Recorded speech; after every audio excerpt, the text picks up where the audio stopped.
नमस्कार बच्चों। पार्ट 2 बचपन हमने पहले वीडियो में पढ़ा था, भाग 1।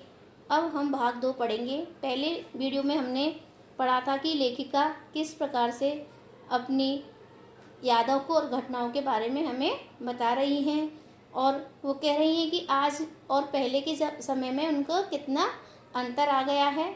उस आगे हम चैप्टर पढ़ेंगे। अब हम जाने क्यों घोड़ों को कुछ कम तक समझते। लेखिका कह रही हैं कि हम जाने यानी कि क्यों हम घोड़ों को कुछ कम समझते थे और उन पर हम हंसते थे। ननिहाल घोड़े खूब हष्ट-पुष्ट और खूबसूरत।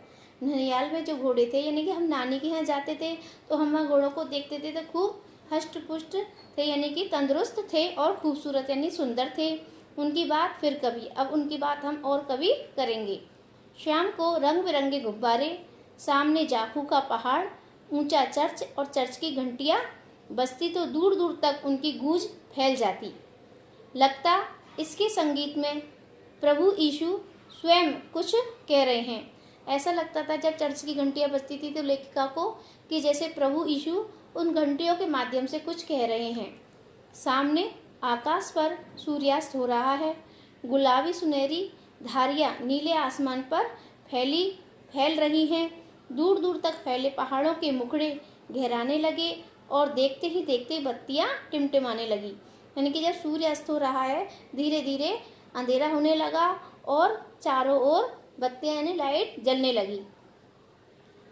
रिज पर एक रिज की जो रौनक थी मॉल की दुकानें रिज की जो रौनक थी मॉल की दुकानों की चमक के भी क्या कहने।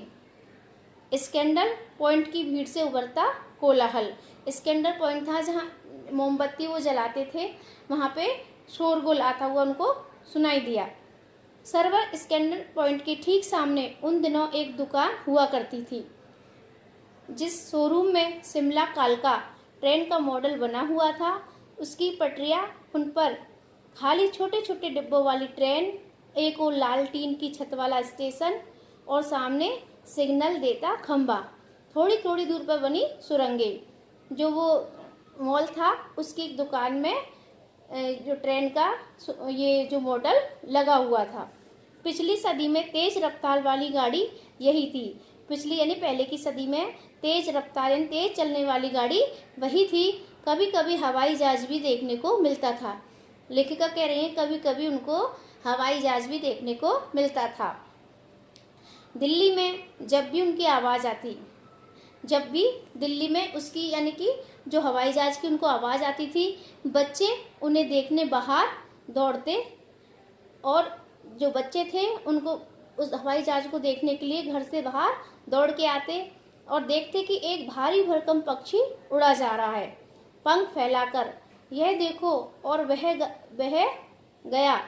इतनी स्पीड और इतनी तेज लगती थी क्योंकि उसके बहुत हवाई जहाज को देखते थे नीचे से तो ऐसा लगता अरे वो गया देखो। उसकी स्पीड यानी गति बहुत तेज उनको लगती थी। गाड़ी के मॉडल वाली दुकान के साथ एक और ऐसी दुकान थी जो मुझे कभी नहीं भूलती, यानी कि उस दुकान को कभी मैं भूल सकती हूँ।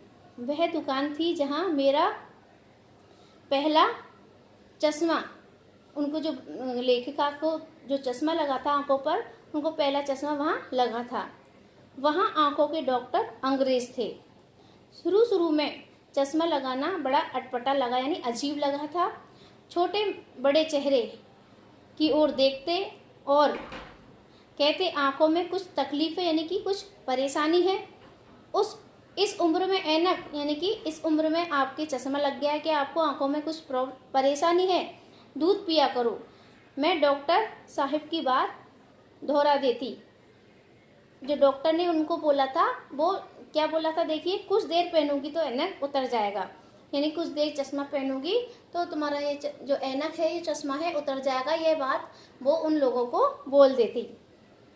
वैसे डॉक्टर साहब ने पूरा आश्वासन दिया था। लेखिका कह रही हैं कि डॉक्टर साहब ने मुझे पूरी तसल्ली दी थी कि चश्मा तो अब तक नहीं उतरा, लेकिन मेरा जो चश्मा है वह अब तक नहीं उतरा, नंबर बस कम ही होता रहा। मैं अपने आप इतनी जिम्मेदार हूँ। जब आप दिन की रोशनी को छोड़कर रात के टेबल लैंप के साथ काम करेंगे। तो इसके अलावा देखिए लेखिका कह रही है कि मैं आज भी इतनी जिम्मेदार हूँ कि जो टेबल लैंप के सामने वो काम करती। तो इसके अलावा हाँ, जब पहली बार मैंने चश्मा लगाया, लेखिका कह रही कि जब पहली बार उन्होंने चश्मा लगाया तो मेरे एक चचेरे भाई ने, उनके जो एक चचेरे भाई थे जो उनको बहुत छेड़ते थे कि उनको कहते थे देख कैसी लग रही है। लेखिका के जो चचेरे भाई थे उनको वो चिढ़ाते थे और वो क्या कहते थे, देखिए आँख पर चश्मा लगाया ताकि सूझे दूर की है, नहीं लड़की को मालूम सूरत बनी लंगूर की। लेखिका के चचेरे भाई उनको बोलते थे ये आंखों पर चश्मा लगाया है, कि इस लड़की ने आंखों पर चश्मा लगा रखा है जैसे सूझे दूर के, यानी कि दूर के से उनको दिखाई दे। यह नई लड़की को मालूम, इस लड़की को मालूम नहीं है कि इसकी सूरत चश्मा लगा करके और लंगूर के जैसी लग रही है।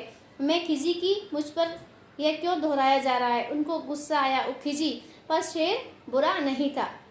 पर जब वह चाय पीकर चले गए तो मैं अपने कमरे के अंदर जाकर आईने के सामने खड़ी हो गई।